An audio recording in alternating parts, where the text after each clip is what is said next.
कर रहे थे ऑफेंसेस अगेंस्ट वुमेन की। बीएनएसएस में एक सेपरेट चैप्टर बना दिया गया है जिसमें अब ऑफेंसेस को कैटेगराइज किया गया है, जिसमें वुमेन के अगेंस्ट जितने भी ऑफेंसेस होते हैं उन्हें एक जगह पे सारे ऑफेंसेस को कर्टेल कर दिया गया है। तो उन्हीं से रिलेटेड आज हम डिस्कस करने वाले हैं कि कौन कौन से क्राइम है जो वुमेन के अगेंस्ट में है, और साथ ही साथ हम ये भी देखेंगे कि लेजिस्लेचर में और कौन कौन से लॉज हैं जो सेपरेटली सिर्फ वुमेन सेंट्रिक बनाए गए हैं, तो आज हम उनके बारे में भी डील करने वाले हैं। उसके पहले हमें ये जानना होगा कि जो चैप्टर 5 है बीएनएस का वो डील करता है offences against women and child से, जो सेक्शन 63 से लेके 99 तक दिया हुआ है। तो ये आपको बेसिक इन्फॉर्मेशन कुछ याद रखनी होगी। अब यहाँ पे हम देखने वाले हैं कि कौन कौन से और भी ऑफेंसेस हैं। तो जैसा कि हम जानते हैं कि वुमेन को वल्नरेबल क्लास में ट्रीट किया जाता है, वुमेन्स के लिए जो हमारी सोसाइटी है थोड़ी पेट्रियार्कल है, और साथ ही साथ ऐसे भी वुमेन्स को थोड़ा वल्नरेबल ट्रीट किया जाता है, वीक ट्रीट किया जाता है। तो इसी के लिए जो वुमेन्स के अपलिफ्टमेंट के लिए हमारी जो लेजिस्लेचर है उसने बहुत सारे ऐसे लॉज हैं जो बना रखे हैं। और साथ ही साथ हमें ये भी जानना है कि जो आर्टिकल 15 का क्लॉज 3 है वो स्टेट को ये पावर देता है कि वो वुमेन और चाइल्ड से रिलेटेड लॉज बना सकते हैं, उससे डिस्क्रिमिनेशन किसी भी तरीके का नहीं स्टैब्लिश होता है। तो यहाँ पे लॉज है इमोरल ट्रैफिक प्रिवेंशन एक्ट 1956, ये भी वुमेन सेंट्रिक बनाया गया है। इसमें भी अगर किसी गर्ल चाइल्ड वगैरह को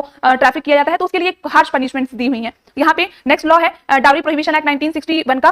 फिर अगर हम बात करें तो यहाँ पे चाइल्ड मैरिज रिस्ट्रेंट एक्ट जो वुमेन स्पेसिफिक बनाया गया है। उसके बाद the indecent representation of women prohibition act 1986, ये भी वुमेन को किसी भी तरीके से इनडिसेंट ना रिप्रेजेंट किया जाए उसको प्रोहिबिट करता है और उसके लिए पनिशमेंट्स प्रोवाइड करता है। The commission of Sati prevention act 1987, ये भी लॉ जो है वो वुमेन को सेफ्टी और सेफगार्ड प्रोवाइड करता है।